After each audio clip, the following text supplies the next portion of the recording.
Austin 316 says I just whipped your... Give me a hell yeah! Hard-hitting. What?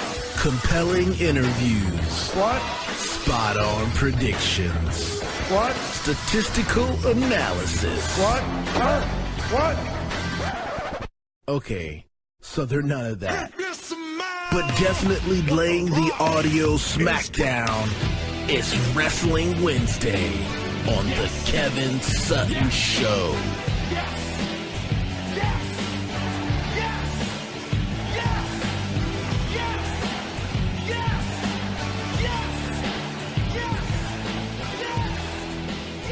Hey, it's Wednesday and it's Wrestling Wednesday. We got Eddie, we got Doctah Pheel, we got Faithy Fun Time, and if the slacker ever joins in, Jerome the intern. I think he said he's in Canada now. Yeah, so but we're taking over. close. Kevin Sutton's over at Winnie Palmer doing his boot camp for new dads. But Sal, are you still on with us? I am, and I have my friend, the living legend, Bruno Sammartino, on the line as well. Wow, welcome, Mr. Bruno, the living legend Sammartino, to our show, the Kevin Sutton Show. Well, thank you very kindly. Thank you for having me. I'm speechless, you know. We're actually bowing down right now. You can't see us, but we actually have our arms raised, and we're bowing down to you right now, out of respect, sir. I'm sure. And I want to start off with a big hello for, I'm a first-generation American in this country, and I loved reading your story and how you came and what your family went through, and much respect for you and your family and your tradition that you have as being Italian. So thank you so much for making time to be with us tonight. Well, thank you. Thank you. Again, I thank you for having me. So I don't even know where we want to start with this. I mean, You have such Phil, an there's illustrious so career. much. The man who built Madison Square Garden. There you go. That's how I describe it. Hey, guys, if you don't mind, maybe we can just start real quickly since it was already brought up with the book. You know, that book about Bruno's life was written in the early 90s. It was out of print, and Bruno was very upset that every time we went and did an autograph show, people would come up to him and say, you know, I had to pay $80 for this book so you could autograph it, $90 for this book, because people were selling them on eBay trying to make a profit. So after hearing this for a while, I said, you know what, enough is enough. So I went on eBay, paid $80 or $90 for a few books, had somebody redo the book, scan it, edit it, the whole 9 yards, and now it's available forever. We probably will be making some changes to it very soon, Bruno.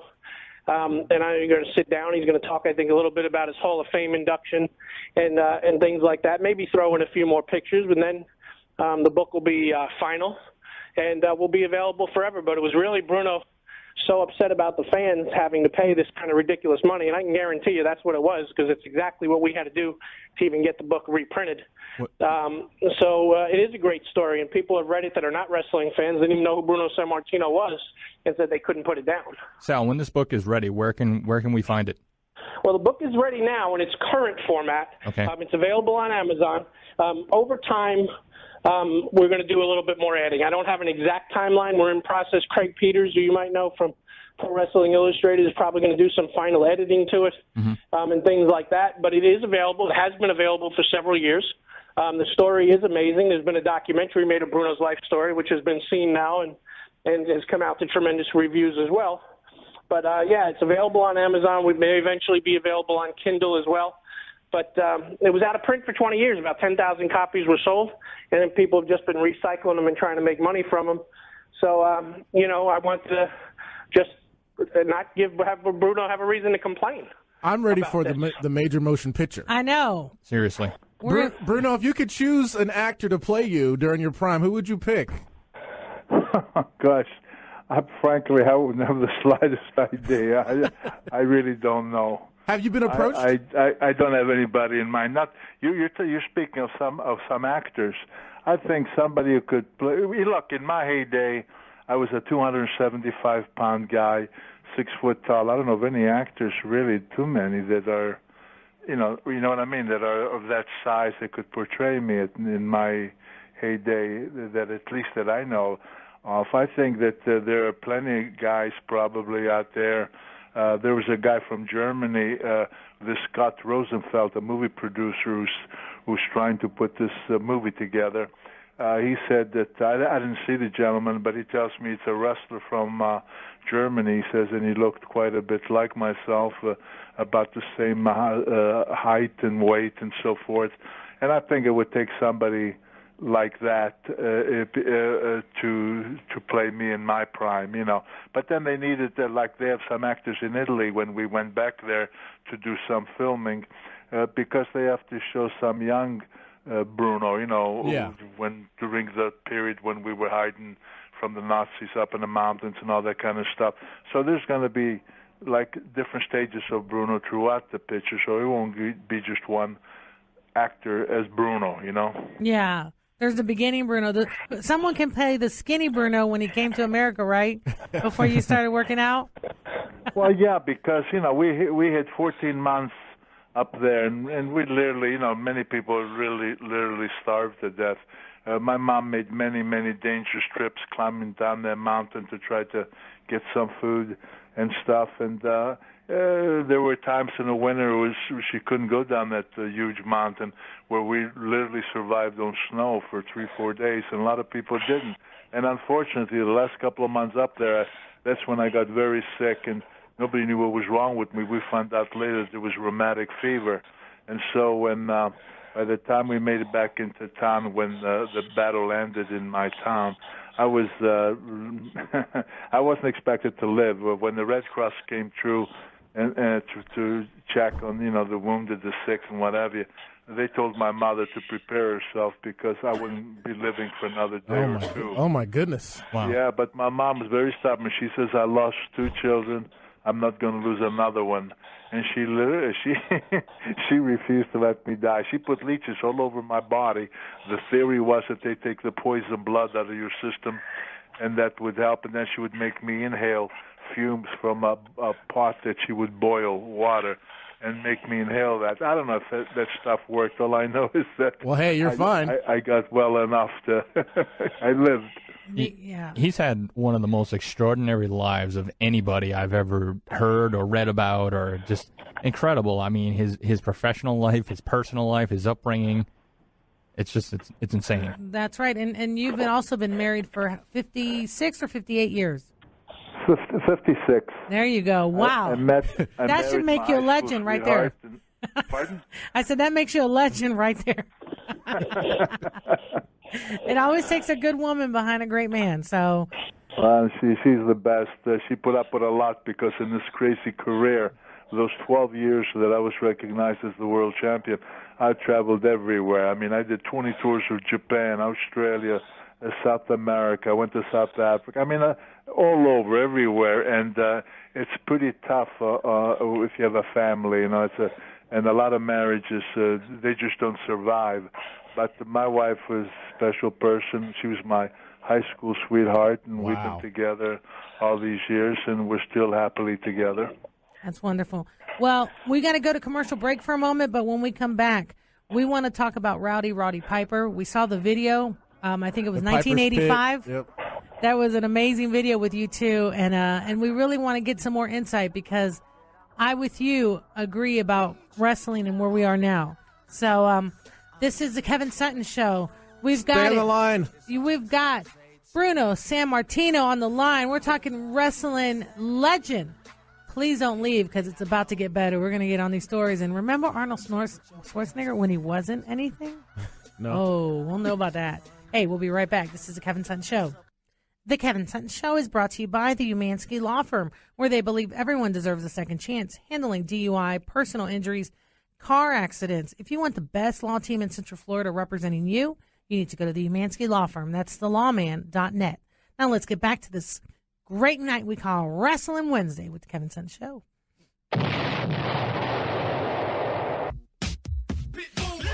And guys, don't forget, you can leave us a voice message on our website. Just head to KevinSuttonShow.com, and on the right side of the screen, click on the speak pipe button.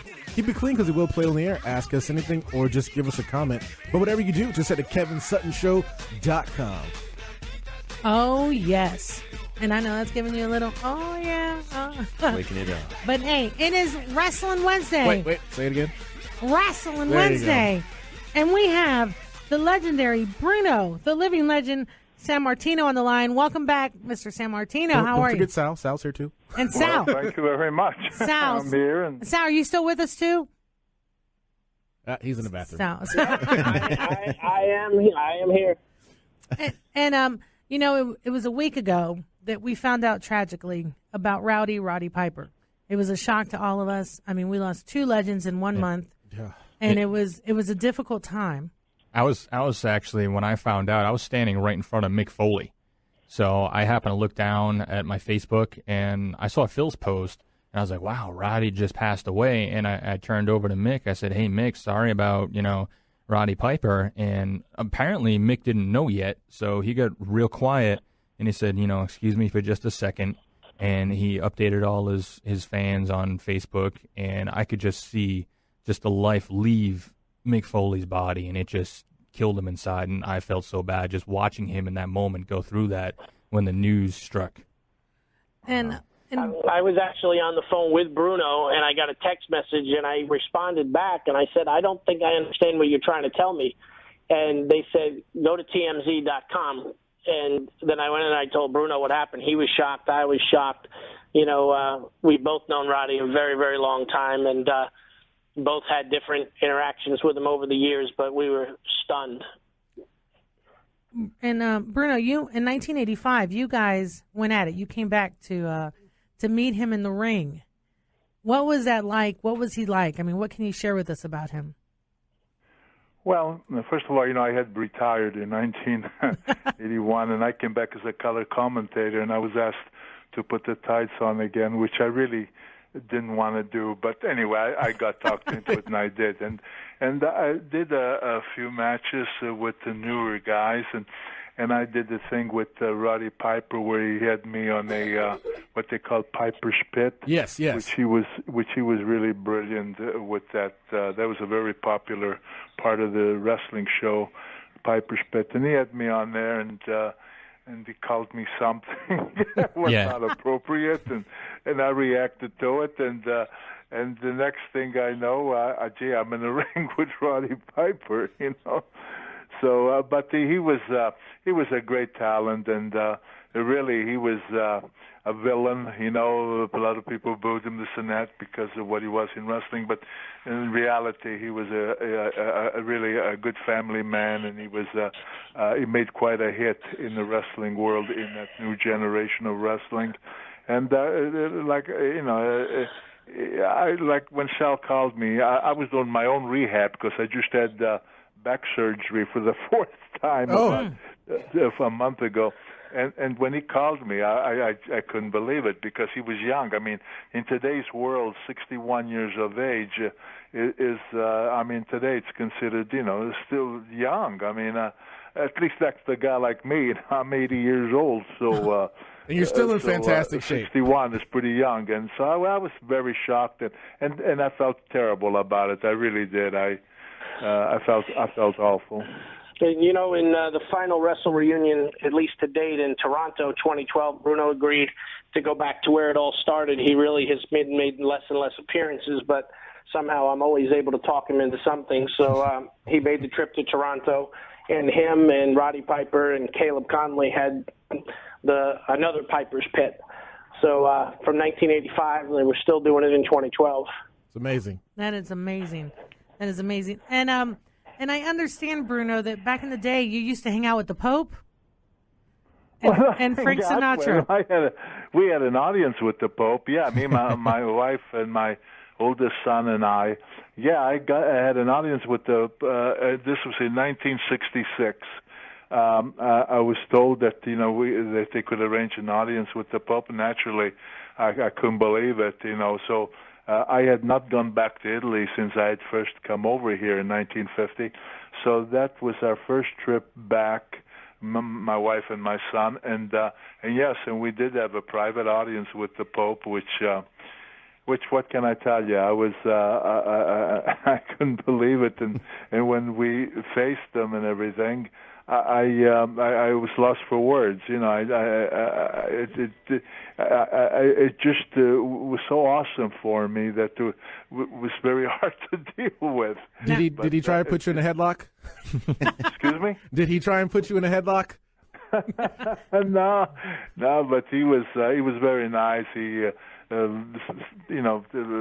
talked to my little boy, who was only about 6 years old at the time, and he blessed my wife and I, and we did talk for a little wee bit, but just for a few minutes and that. But I've had a lot of wonderful experiences throughout my career, but of course that for me topped it all. Wow, and so it's safe to assume that you are Catholic.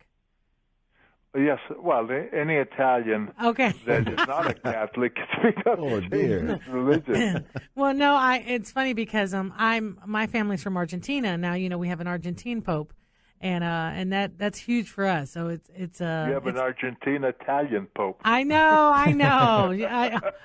Almost every Argentinian has a connection though to Italy. Come on, So listen, I wrestled in Argentina and Brazil, and I'll tell you what, I had an enormous Italian turnout at the arena. I knew they were Italian because they were hollering all kinds of nice things in Italian. So I know that the Italian population was great in Argentina. I was in Buenos Aires, is where I wrestled. Beautiful town. Yeah. Yes. Yeah, and I want to commend Bruno because throughout his career, he's always been a stand-up, honest guy, and there's not many of those guys in the business from what I've seen. And this guy always stuck to his guns, always stuck to his principles, and I want to commend him on that because it's so rare to see a guy of his character actually rise to the top like that. And you've held it. I mean, you've pushed back when they wanted you involved, and you didn't approve of what the circumstances were. You made it very loud and clear. Yeah, when they wanted to put him in the Hall of Fame. Well, I rejected the Hall of Fame because, and I was very outspoken about what had happened to professional wrestling. I didn't like there was all those issues with the drugs, the steroids, what have you, and then the nudity, the vulgarity, the profanity that went along with it. And I just was I felt terrible. I was shocked that the game that I'd spent a quarter of a century and it's come to this, and so. Yeah, I rejected the Hall of Fame. I just didn't want to have anything to do with it. But, the question that I was asked was, okay, so you're resentful of this, but what if it changed? Well, I said, I doubt it if it did. But if it did, yeah, I could change too. So when I was called by Paul Levesque, or better known as Triple H, he told me that they had this Dr. Maroon, whom I know, and he's a world-renowned neurosurgeon. In fact, he's the guy who operated on all four of my back operations. A plug for the doctor. Well, he is. He's a great doctor. He's got a great reputation. And when I heard that he was the head of the drug testing and so forth with his team, I knew that had to be strict because I know what kind of a man he is. And then, as Paul Levesque told me, they did away with the nudity, the vulgarity, the profanity on this show. And I watched it for a few months to convince myself that what I was being told was true because I hadn't watched it anymore. I refused to watch it. And after about 3-4 months, I saw that they did make it more family-friendly, and they did cut out all the stuff that I had objected to. And at that point, I did agree to go in.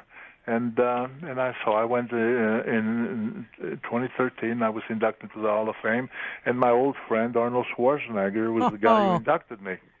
Well, you know what? We want to go to a commercial break, but I love it. Character, it still exists. And Mr. Bruno, when we come back, we want to hear a little bit more about that induction in 2013. Fame, yeah. We're very excited. Stay online. This is the Kevin Sutton Show, the ladies' point of view. Doctor Phil, Mr. Eddie visiting us, and Jerome finally showed up. Yeah. And we'll be right back. We're talking to the legend, Mr. Bruno Sammartino. The Kevin Sutton Show is brought to you by USA Immigration Services, handling all of your immigration needs, family, individual, business. Go to usaimmigrationserve.com or call 407-894-6333. And iFly Orlando. You're looking for that skydiving experience, but you don't want to jump out of a plane? iFly Orlando is a place to go. It's an indoor skydiving experience located off of International Drive across from Wet n Wild. Go to the Kevin Sutton Show website and click on the link. Now let's get back to this thing we call Wrestling Wednesday with Bruno Sammartino and Sal Corrente on the Kevin Sutton Show. You know, guys, a lot of people always ask us, hey, how do I support the show? It's real simple. All you have to do is like, listen, and share. Like our posts on social media, obviously listen to the show, and definitely share the podcast. iTunes, Stitcher, TuneIn Radio, even iHeartRadio, or leave us a voice message. But when you do listen to the show, make sure you leave a review. 5 stars, baby. Oh, yes. And this is Mayra, the lady's point of view, holding the mic down, just having a fantastic evening with Mr. Bruno and Mr. Sal. You guys there? Yeah, we're here. Oh, thank you. I'm like, we are just so excited. We could do a second show. We're all elated, yes. And keep going. But thank you. Now, Bruno, you were talking about the Hall of Fame before we went to break. I wanted to ask you, when you were first approached by Triple H and you guys agreed on the terms of being inducted, did you think that maybe the WWE Universe maybe forgot about you, or did you think that you would have such a crazy ovation that you did have? Yeah, well, no, I don't know. If I didn't give it any thought whether they forgot about me or not. I didn't think they did, but I just didn't think about that. But to be honest, I didn't know what to expect that night because I'm a realist, and I knew that I had really retired around 1981, and so the people in the Madison Square Garden where I headlined more than anybody ever in the history of the game. I was there over 200 times. But these were fans of that era, my era. So I didn't know what to expect if these people who were there that night, if they would know me or whatever. So naturally, it was such a pleasant surprise when they had me on last, and I didn't come on till 5 after 11 at night. Wow! And everybody was still there. And when I came out, I got goosebumps. It was such an explosion, and the way that I couldn't talk for 5 minutes because people were, chanting and hollering my name and all that kind of stuff. And it was really, I got to admit it, I was thrilled to death because I didn't know what to expect, because I figured these are younger people a lot of them may not even know me or whatever.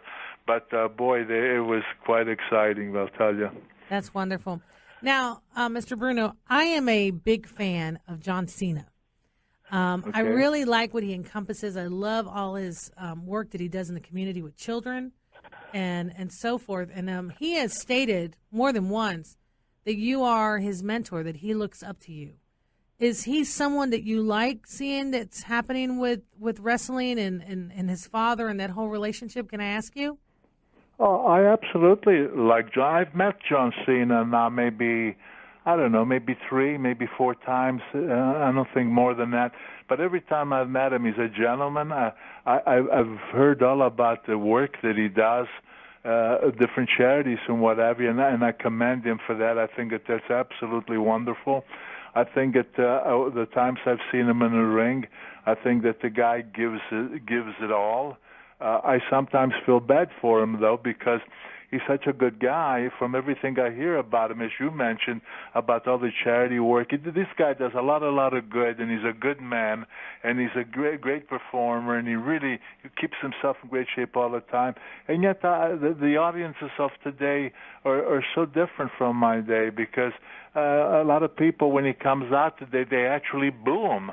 And that stuns me because I say, why would they boo a guy like this? Yeah, he represents nothing but good, in my day, my goodness, when I was a top guy, I'd go in Madison Square Garden as soon as I'd enter that guy's going toward the ring, that whole place used to explode and start chanting my name and all that kind of stuff. It was very thrilling. And this guy, to me, he deserves that kind of reaction, and he gets good reaction. But I hear maybe a quarter or half of the audience goes the other way, and that puzzles me about the fans of today. It's because we're all heathens.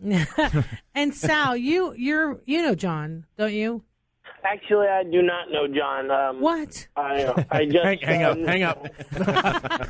I'm sorry. I was hoping to come to New York or New Jersey to meet John through you. So the last WWE event that I was at, I had a meeting backstage with John Laurinaitis, an old friend, and John Cena was really not even in the picture at that time, and I haven't been to an event since, so I haven't had a chance to meet him. And if I met him at OVW when I was there a few times, I didn't, he didn't stand out as anybody at that time. So I wouldn't have known him. But I'm certainly well aware of the work. As I mentioned earlier, there are some things that I can't mention that I know that he's done, which would just make people just as happy.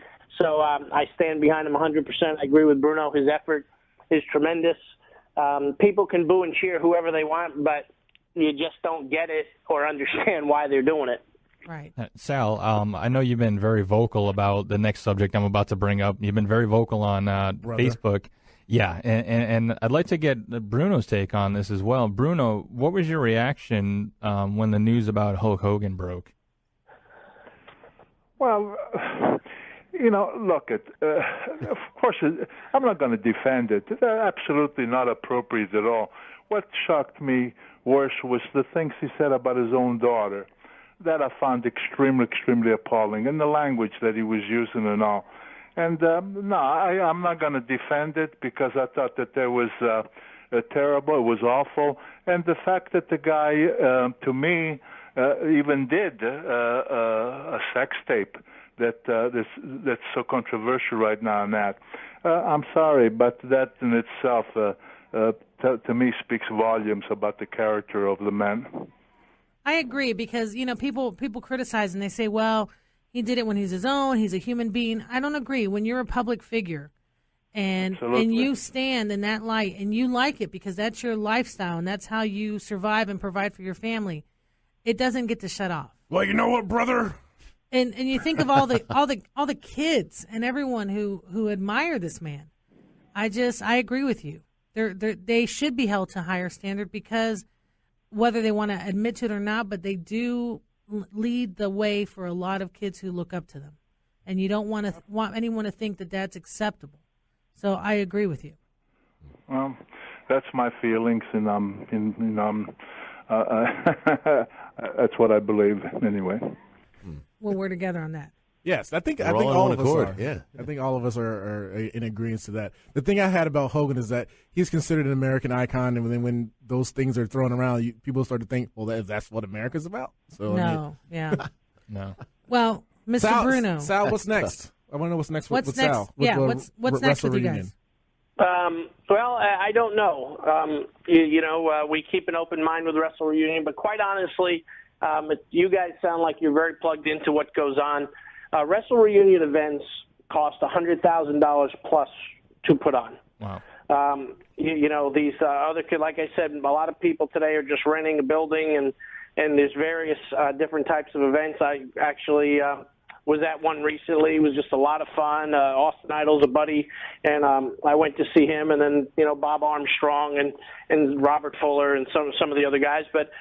These are smaller events and much easier to do. A Wrestle Reunion is a 3-day event, like you said earlier, January 29th, 2005.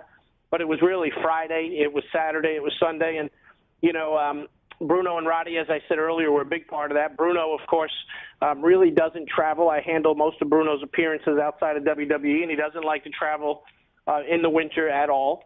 But he agreed to come to Tampa in January of 2005 for me, and I'm very appreciative of that. And I literally had to go all the way to Portland to sit down with Roddy face-to-face in a very secret and private meeting set up by Lynn Denton, the grappler. And, Roddy agreed to also come down. At the time, this was all new. Today it's happening every weekend. But there wasn't much at the time. But, yeah, it's a minimum of $100,000 to put on Wrestle Reunion the way we do it. So, we're always open-minded, but right now, no specific plans for Wrestle Reunion. And I've announced publicly, so it's no secret, Bruno doesn't really want to make any more appearances. I think he and I will do one more appearance somewhere in the future. But Sal, we actually got to go. Sal, we got to go. Thank you so much, Mr. Bruno Sammartino. Thank you so much for sharing your time with us tonight. It was an honor and a pleasure. And you are loved by the Kevin Sutton Show. Thank you. Have a great night. Yeah, and real quick, Herb Welsh of the Clearwater Traveling Bullets softball team. Shout out to you, 2015. This is the Kevin Sutton Show. Mayra, Jerome, Doctah Pheel, and Ed. This is the Kevin Sutton Show. We'll be back tomorrow. With some nice dreams. See these ice cubes. See these.